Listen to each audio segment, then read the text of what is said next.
Pour cette capsule, nos expertes sont Mesdames Caroline Gagné, qui est psychoéducatrice et agente de ressources locales pour le dossier climat scolaire, violence et intimidation, et Madame Marie-Claude Gagné, qui est la directrice de l'organisme Se parler d'Omaha. Mais évidemment, avant de discuter avec nos expertes, nous allons voir ce que les jeunes pensent de notre sujet d'aujourd'hui, c'est-à-dire la loi 56.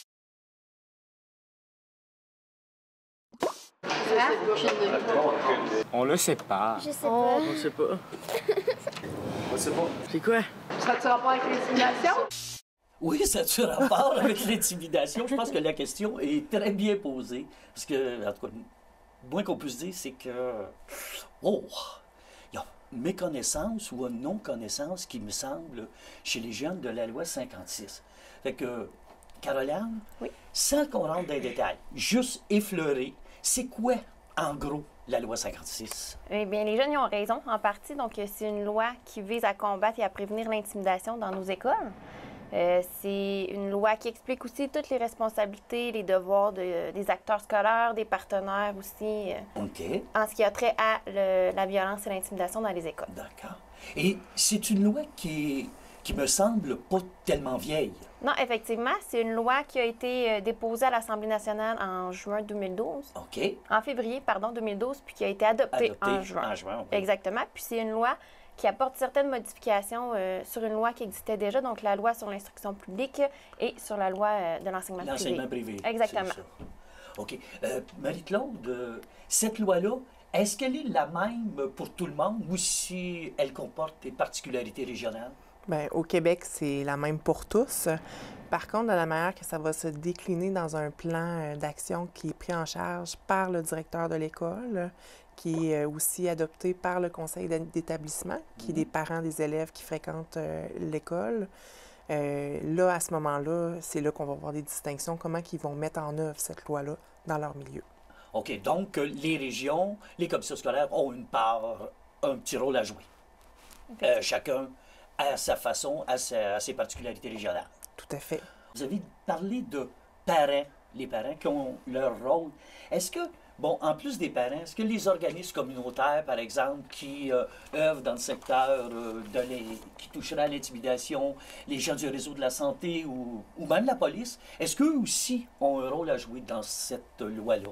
Tout à fait, qui ont un rôle à jouer. Non seulement ils peuvent donner des services qui peuvent venir appuyer les plans de lutte contre l'intimidation et la violence dans les écoles, donc par différents services. Exemple, nous, à Se parler d'Omaha, on a des ateliers de gestion de l'agressivité chez les jeunes de 12 à 17 ans.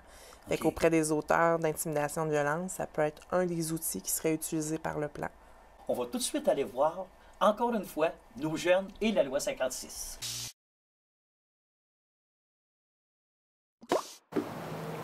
Non. Pas vraiment. Moi, je pense que c'est si tu vois quelqu'un se faire intimider, t'es obligé de le dénoncer, genre. Ouais. Les professeurs portent une attention Tu particulière. vas réagir s'il y a de quoi. Ben, il y a peut-être pas juste d'agir quand ça se passe, il y a de prévenir aussi. On va peut-être mettre des affiches. Fournir des ressources. Avoir un plan d'intervention. C'est ça? Bon, comme elle dit, c'est tout ça? C'est quoi les principaux éléments qui composent la loi 56? La loi 56, en gros, ça permet de définir exactement, selon les experts, ce qui est un acte de violence, un acte d'intimidation. OK. Donc, suite à cette définition-là, on va être capable de statuer si effectivement c'est juste un conflit entre deux personnes ou c'est un acte d'intimidation où on va être obligé de mettre en branle le plan de lutte contre la violence et l'intimidation que Marc-Claude parlait tantôt. Ensuite, ça définit aussi les responsabilités, les devoirs de tous, autant des directions d'école, des enseignants, des élèves que les partenaires que Marc-Claude a nommés aussi tantôt. Elle va mettre l'élève intimidateur et ses parents en action aussi. Donc, ça l'interpelle les deux. De plusieurs. Oui, exactement. On vise une responsabilité qui est collective maintenant. Donc, tout le monde doit s'impliquer pour la prévenir et la combattre. Puis ça l'oblige encore, comme Marc-Claude disait tantôt, les commissions scolaires et les établissements de mettre en place un plan de lutte contre la violence et l'intimidation, qui lui ensuite va mettre en place les conséquences selon l'acte de violence et d'intimidation. Puis elle oblige aussi de conclure des ententes avec les organismes communautaires, les organismes de la région en santé, les corps de police qui desservent les territoires aussi, pour autant question de prévenir, donc comment on peut mettre en place ensemble des activités de prévention et en intervention. Comment on va interagir ensemble, comment on va travailler ensemble pour intervenir auprès d'une situation d'intimidation. D'ailleurs, nos jeunes ont parlé de prévention. Oui, exact.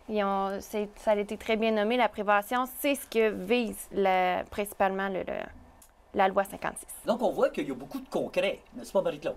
Tout à fait. C'est concret aussi à l'intérieur d'une classe. Il se passe quelque chose en éducation physique où le concierge de l'établissement est témoin d'un acte d'intimidation. À ce moment-là, il doit agir puis aller informer les personnes responsables pour justement que ce plan de lutte-là soit mis en place. On appelle les parents de l'auteur, on appelle aussi les parents de la victime. Fait que tout le monde, collectivement, vont se rassembler pour intervenir ou pour prévenir de tel acte. C'est ce qu'on dit souvent dans le jargon, travailler en amont. Exact. Donc, la loi 56, si je comprends bien, là, elle va d'abord dans ce sens-là, dans un sens de prévention, avant d'un sens de réaction? Oui, exactement. Dans le sens de prévention avec les partenaires encore, mais aussi en favorisant un milieu qui est sain et sécuritaire. Donc, c'est le but principal pour que les élèves puissent se développer autant dans la réussite scolaire que dans la réussite personnelle. Donc, développer son plein potentiel dans un milieu qui est à l'abri de la violence et de l'intimidation. Est-ce que ça peut pas être un peu des vœux pieux? Ou si vraiment, est-ce que c'est vraiment possible de contrer l'intimidation par la loi 56? Je crois que c'est important d'y œuvrer et de faire le maximum pour la contrer. On ne peut pas dire des vieux pieux, on n'arrive pas, on ne fera rien. C'est une responsabilité collective. On forme aussi nos adultes de demain. Fait qu'on peut prévenir là, toutes sortes de choses là, qui peuvent se dégrader plus tard. Là. Je vous disais ça, c'est parce que, bon, je regarde un exemple. Mettons, on est en récréation. Oui. Dans les récréations, j'ai remarqué qu'il y a beaucoup de jeunes, en tout cas plusieurs jeunes, qui sont sur le trottoir. Ils sont à l'extérieur. La plupart, probablement, parce que ce sont des fumeurs et une zone hors fumée, ils se ramassent sur le trottoir. Est-ce que là, c'est pas parce qu'ils sont sur le trottoir qu'il ne peut pas avoir un risque d'intimidation. Est-ce que l'école est encore responsable? Ou si là, il faut faire intervenir automatiquement la police parce qu'on est sur le territoire municipal? Comment ça peut se faire? Quand c'est une situation de violence et d'intimidation, c'est sûr et certain que toute personne doit dénoncer. Donc, en dénonçant, on dénonce soit à la direction de l'école ou si on voit que c'est une bagarre, que c'est plus de la violence, là, les policiers peuvent être appelés sans problème, que ça soit sur le territoire, sur le trottoir, pardon. Après ça, pour répondre à cette question-là, moi, je vais me référer à l'article 76, qui est dans la loi. Plus précisément, ça dit que peu importe les gestes, les échanges proscrits en tout temps, quel que soit le moyen utilisé, donc médias sociaux et le transport scolaire. L'école se doit d'intervenir s'il y a des impacts à l'école. Donc, si les gestes de violence et d'intimidation, si ça en est, c'est important de bien les définir avant. Donc, si c'est des gestes de violence et d'intimidation qui ont des impacts à l'école se doit d'intervenir. Donc, l'intimidation, c'est pas de 8h à 15h45, par exemple. Non. Quand ça concerne les jeunes. Effectivement. C'est l'impact que ça va produire. L'école a toujours son rôle à jouer à l'intérieur de ça. Oui, si comme je disais, les gestes de violence et d'intimidation ont un impact à l'école. À l'école. Donc, si deux élèves, le conflit se poursuit à l'école ou un élève ne s'en sentira pas bien à l'école, il doit mettre en branle son plan de lutte contre la violence et l'intimidation. Ah bien ça me rassure. Par contre, je me pose encore la question. Tout ça, c'est super, là. Les jeunes me semblent protégés. Comment ça se fait qu'ils sont si peu au courant? Bien, du moins, est-ce que c'est juste ceux qu'on a interviewés qui n'étaient pas au courant ou... Mais selon moi, Marc-Claude, tu peux me corriger, c'est pas une loi qui a été beaucoup médiatisée, donc peu de personnes vont connaître concrètement c'est quoi la loi puis en quoi elle consiste. Oui. Puis, encore selon moi, là, tout dépend de la personne, mais il y a peu de personnes qui vont percevoir l'intérêt d'aller s'informer sur des lois qui nous protègent au quotidien. Donc, nous, à la commission scolaire, c'est une loi à laquelle on s'attarde annuellement. Donc, à tous les années, les plans de lutte contre la violence et l'intimidation doivent être adoptés par le conseil d'établissement. Mais c'est ça. La population, effectivement, sont peu informés de cette loi. Bon, ben moi aussi, je vais me tourner vers Marie-Claude. Qu'est-ce qu'on peut faire? Avez-vous des pistes d'action qui pourraient être entreprises pour mieux faire connaître cette loi qui, à mon avis, est essentielle? Bien, nous, on a fait aussi, à l'organisme Parler de Mahom, une BD manga qui a été conçue des histoires d'intimidation, soit par témoins, victimes ou auteurs, et qu'on a complété, notamment la loi 56, mais comment gérer l'agressivité. Fait qu'on met ce produit-là au service des écoles, mais également les capsules qu'on est en train de monter actuellement, qui est en lien avec cette BD-là. Donc, pour justement là, informer les jeunes là, de qu'est-ce que l'intimidation, puis qu'est-ce qui entoure l'intimidation, pour la contrer puis la prévenir. Donc, on voit que c'est important. On voit qu'il y a des choses concrètes qu'on peut faire pour la faire connaître. On voit que c'est beaucoup travaillé en amont, mais malheureusement, malgré tout ça, il y a des cas qui arrivent où il y a de l'intimidation, de la violence à l'intérieur des écoles. Il y a ce qu'on appelle dans la loi 56 un processus de plainte, si je ne me trompe pas. Oui. En quoi ça consiste et c'est quoi le processus? Comment ça marche si on veut porter une plainte? Un élève, un parent, dès qu'il y a une situation d'intimidation ou un doute d'une situation où qu'un élève vit, ne se sent pas bien ou vit des conséquences quelconques à la maison, à l'école, c'est de dénoncer. Dénoncer tout de suite à la direction. Donc, c'est la première étape à faire. Dénoncer.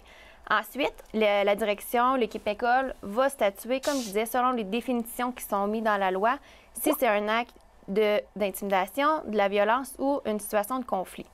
À partir de là, il y a différentes stratégies qui vont être mises en place, surtout si c'est une situation de conflit. Si c'est une situation d'intimidation et de violence, on parle encore du plan de lutte contre la violence et l'intimidation qui, comme Marc-Claude l'a dit, doit être approuvé annuellement par le conseil d'établissement qui est formé de parents, de direction, de personnel scolaire. Donc, ensuite, les interventions et les conséquences à l'intimidateur vont être définies selon les directives de ce plan de lutte-là. Ensuite, si l'élève et ou le parent ne sont pas en accord avec les interventions qui sont mises en place, c'est là que moi, je peux entrer en considération, mais ça va être important d'en parler quand même à la direction. C'est sûr que la communication, c'est à la base de tout, mais c'est moi, en tant que professionnelle, je vais être une personne neutre dans ces situations-là qui va rencontrer autant les parents, la direction, l'élève au besoin, l'intimidé, tous les acteurs qui ont joué un rôle dans cette situation-là pour qu'on trouve des solutions ensemble. Donc, je vais être une personne plus neutre qui va essayer de naviguer, de comprendre la situation pour que tout le monde soit satisfait à la fin. Donc, si on n'est pas satisfait, la porte n'est pas nécessairement fermée. Non, du tout. Ça. Je ne sais pas si vous avez quelque chose à rajouter, Marie-Claude? Non, je trouve ça important puis rassurant aussi d'avoir une entité comme toi, Caroline, de pouvoir dire on est insatisfait, il y a quelque chose qui se passe, on est mal compris. Mais là, il y a toujours cette porte de sortie-là qui est intéressante. Là. Effectivement, parce que des fois, on a tendance à penser que, bon, on nous a dit non, ce n'est pas ça et tout est fini, on ne peut plus, alors qu'il y a peut-être d'autres choses à voir plus loin. Oui. Puis c'est ce qu'on invite tout le monde à faire, c'est ce qu'on invite nos jeunes. On va voir comme d'habitude apparaître différents numéros ici de téléphone de ressources